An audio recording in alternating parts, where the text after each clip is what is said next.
I went to my dream place. Wanna see my dream place?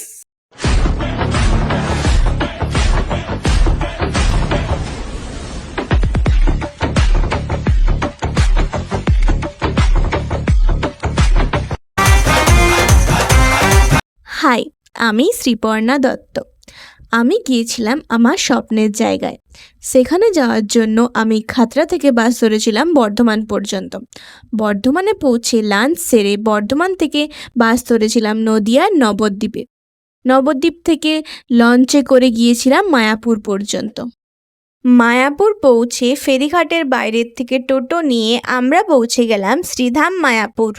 সেখানে room book করে fresh হয়ে আমরা বেরিয়ে পড়লাম ইস্কন মন্দির দর্শন করার জন্য। আমরা মন্দিরের বাইরে মোবাইল জমা করে মন্দিরের ভিতর প্রবেশ করলাম।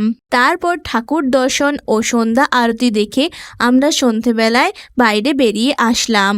ডিনার কমপ্লিট করলাম ডোসা ও রসমালাইয়ের সাথে। পরের দিন সকালে স্নান করে রেডি হয়ে আমরা বেরিয়ে পড়লাম। পেঁজা তুলোর মতো মেঘ ও সুন্দর সুন্দর ভিউ দেখতে দেখতে মন্দিরের সামনে আমরা পৌঁছে গেলাম। তারপর মন্দিরের সামনে সুন্দর ফুলের বাগান ও ফোয়ারা দেখতে লাগলাম। তারপর মন্দিরের ভিতরে ঢুকে পুজো দিয়ে প্রদীপ দিয়ে আমরা বেরিয়ে পড়লাম বাইরে। তারপর মন্দির চত্বর থেকে বেরিয়ে আমরা বাইরে এসে ব্রেকফাস্ট করে নিলাম লুচি তরকারি ও চায়ের সাথে। তারপর আমরা মায়াপুরের বিভিন্ন মন্দির দর্শন করলাম।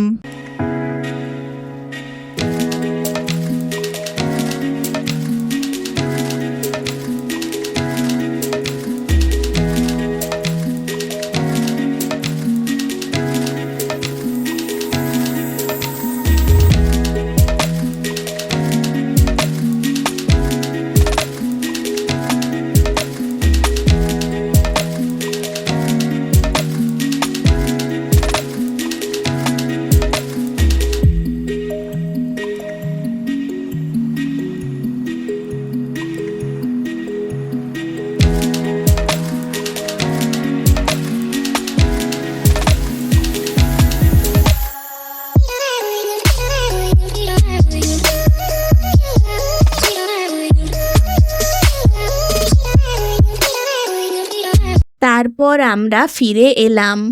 তারপরে লাইনে দাঁড়িয়ে পড়লাম দুপুরের ভোগ প্রসাদ পাওয়ার জন্য। দুপুরের ভোগ প্রসাদে ছিল ভাত, ডাল, পায়েস, পনিরের একটা সবজি আর একটা সবজি।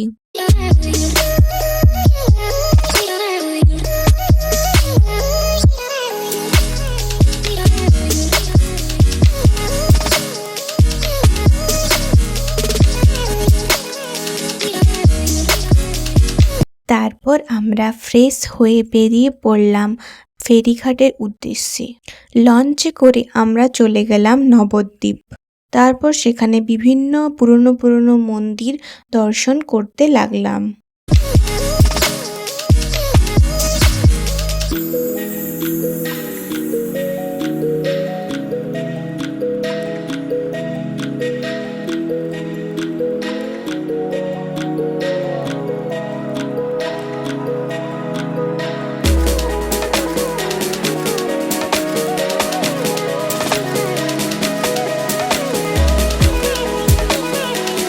মন্দির ঘোরা হয়ে যাওয়ার পর ফুচকা খেয়ে লঞ্চে করে নবদ্বীপ থেকে মায়াপুর চলে গেলাম।